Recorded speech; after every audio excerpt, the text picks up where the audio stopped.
കർണാടകയുടെ ഫലസൂചനകൾ കൂടി ഇപ്പോൾ പുറത്തു വരികയാണ്. കർണാടകയിൽ ഇന്ത്യ മുന്നണിക്ക് ഏറെ പ്രതീക്ഷയുണ്ടായിരുന്ന സംസ്ഥാനമാണ്. 3 മുതൽ 7 സീറ്റുകൾ വരെയാണ് കർണാടകയിൽ ഇന്ത്യ മുന്നണിക്ക് ലഭിക്കുക എന്ന് ന്യൂസ് 18 സർവേ ഫലമുണ്ട്.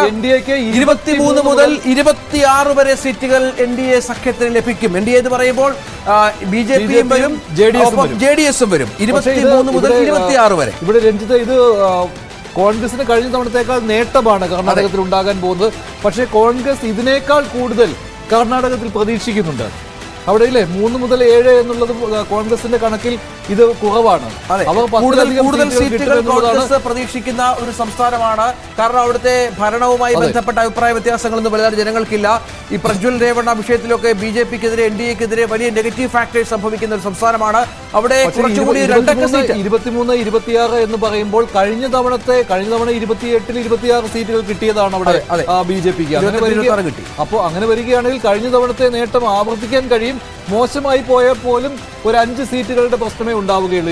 23, അത് കഴിഞ്ഞ തവണത്തേക്കാൾ 3 സീറ്റുകൾ വലിയ നഷ്ടവുമല്ല. കാരണം അതിൽ വലിയ തിരിച്ചടി കർണാടകയിൽ കോൺഗ്രസ് പ്രതീക്ഷിക്കുന്നുണ്ട്. തെരഞ്ഞെടുപ്പ് വിദഗ്ധരും ഇതുമായി ബന്ധപ്പെട്ട അത്തരത്തിലുള്ള അഭിപ്രായങ്ങൾ, അതായത് BJPക്ക് തിരിച്ചടി ഉണ്ടാകുന്ന സംസ്ഥാനങ്ങളുടെ കൂട്ടത്തിൽ 2019 ഈ 303 എന്നുള്ള ടോട്ടൽ സംഖ്യയിൽ കുറവ് വരുന്ന സംസ്ഥാനങ്ങളുടെ കൂട്ടത്തിലാണ് കർണാടകയെ ഉൾപ്പെടുത്തിയിരുന്നത്. അതിൽ പക്ഷേ ഈ കണക്ക് വെച്ച് നോക്കുകയാണെങ്കിൽ BJPക്ക് വലിയ തിരിച്ചടി അല്ല സംഖ്യ പ്രതീക്ഷിച്ചിരുന്നു കോൺഗ്രസ്, അല്ലെ? കർണാടക ഇരട്ട സംഖ്യയിലുള്ള സീറ്റെണ്ണം പ്രതീക്ഷിച്ചു. ചില ഘട്ടങ്ങളിൽ BJPക്ക് ചിലപ്പോൾ 15-ൽ താഴെ സീറ്റുകളിൽ വരെ പോയേക്കാം എന്നുള്ള രീതിയിലുള്ള പ്രവചനങ്ങളും ഒക്കെ ഉണ്ടായതാണ്. പക്ഷേ 23, 26 എന്ന് പറയുമ്പോൾ ശ്രീ G. ഗോപകുമാർ, ഇതൊരു സേഫ് സൈഡ് ആണല്ലോ. ഇത്രയും സീറ്റുകൾ താങ്കൾ പ്രതീക്ഷിക്കുന്നുണ്ടോ കർണാടകത്തിൽ?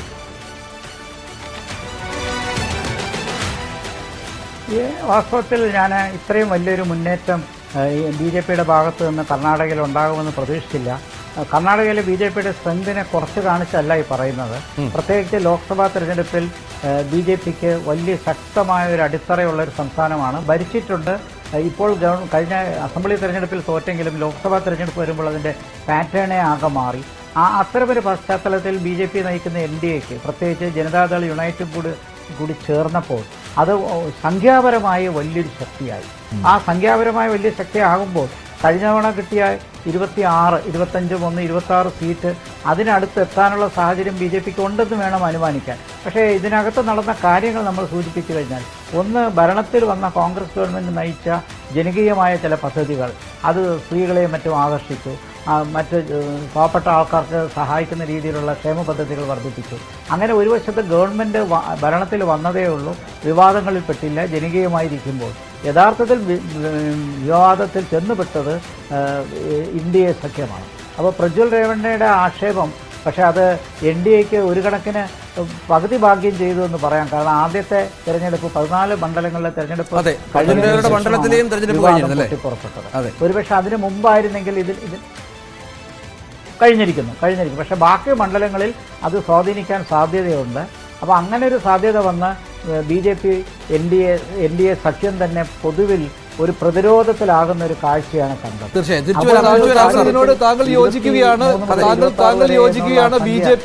BJP JDS സഖ്യത്തിന് എന്ത് മോശം സാഹചര്യം ഉണ്ടായാൽ 23 സീറ്റുകൾ നേടാൻ കഴിയും. അപ്പോൾ കഴിഞ്ഞ തവണത്തേക്കാൾ ഒരു 3 സീറ്റിന്റെ കുറവ് സഖ്യത്തിലുണ്ടാവും, അത്രേ താങ്കൾ കരുതുന്നുള്ളൂ.